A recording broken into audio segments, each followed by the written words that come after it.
আমি হচ্ছে green card holder, আমার হাজবেন্ড F1 ভিসায় আসছেন। তো আমি চাচ্ছিলাম ওনাকে এই বছর ট্যাক্স ফাইলে জয়েন্ট ট্যাক্স ফাইল করার জন্য।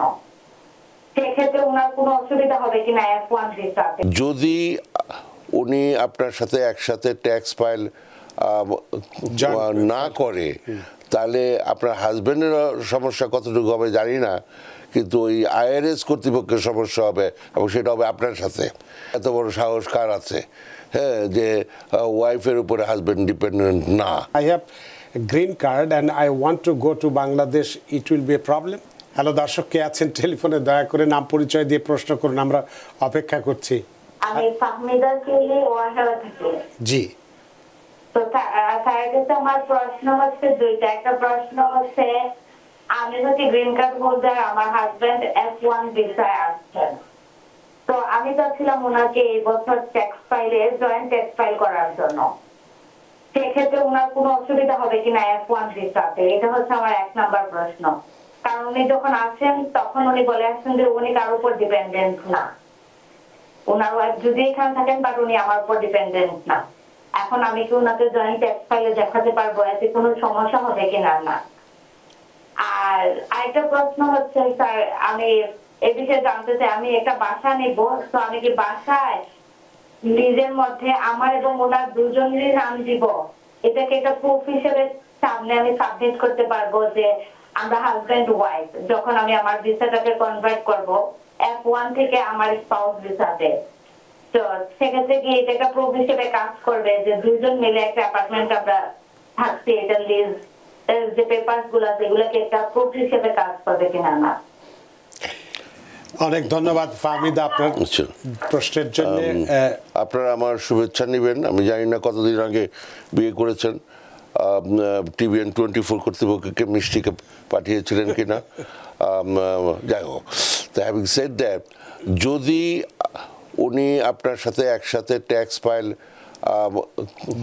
না করে তাহলে আপনার হাজবেন্ডের সমস্যা কতটুকু হবে জানি না, কিন্তু ওই IRS কর্তৃপক্ষের সমস্যা হবে এবং সেটা হবে আপনার সাথে। যে আমার হাজবেন্ড আমার উপর ডিপেন্ডেন্ট না, এটা আপনি কীভাবে ভাবলেন? হ্যাঁ, যে এত বড় সাহস কার আছে, হ্যাঁ, যে ওয়াইফের উপরে হাজবেন্ড ডিপেন্ডেন্ট না। তো আপনি কিছু বলছেন না, হয়তো আপনি ডিপেন্ডেন্ট না কিন্তু আমি ডিপেন্ডেন্ট আর কি, এই হলো অবস্থা আর কি। যাই হোক, দ্য আনসার ইজ ইয়েস। আপনারা married filing jointly tax return file করবেন, এইখানেই শেষ কথা। আচ্ছা, দ্বিতীয় কথা হচ্ছে আপনি যেটা বিয়ে যেহেতু করেছেন এবং আপনি গ্রিন কার্ড হোল্ডার, আপনি এখন I-130 ইমিগ্রেন্ট পিটিশন ফাইল করতে পারেন এবং সেখানে এই বিয়েটা বোনাফাইড কিনা, হ্যাঁ, সেটা তারা যাচাই করে এটার অ্যাপ্রুভাল দেবে। এবং সেই বোনাফাইড ম্যারেজের একটা অন্যতম ব্যাপার হচ্ছে যে আপনারা একসাথে থাকেন।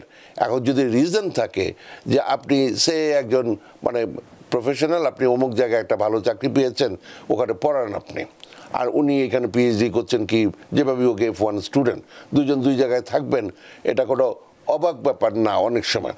কিন্তু যদি একই ক্যাম্পাসে থাকেন তাহলে আপনারা একই শহরে থাকে, যদি রাইট ইউ আর স্যার, এবং তখন আপনারা একই বাসা দেখাবেন। এটা শুধু যে ভালো হবে তা না, এটা একটা ইম্পারেটিভ একটা ব্যাপার আর কি, এবং সেটা করবেন, এই হলো কথা।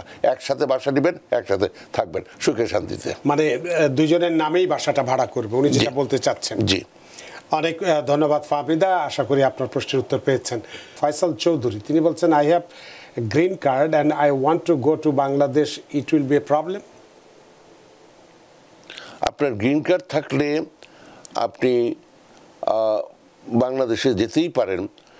এটা দুইভাবে প্রশ্নটা, হয়তো কত দিনের জন্য যাবেন এটা হচ্ছে সাধারণ প্রশ্ন, আর এটা হচ্ছে আপনার যদি এই গ্রিন কার্ডটা অ্যাসাইলাম ভিত্তিক হয় তাহলে নর্মালি সিটিজেন হওয়ার আগ পর্যন্ত আপনার নিজ ভূমে যাওয়ার কথা না।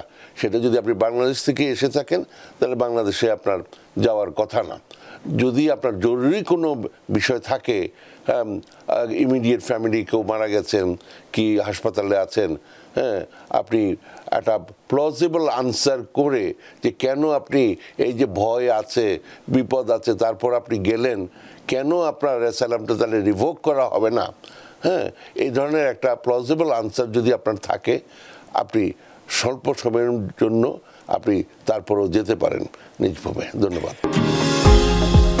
নিউ ইয়র্ক থেকে সম্প্রচারিত TVN 24 টেলিভিশন বিশ্বজুড়ে বাঙালির কণ্ঠস্বর।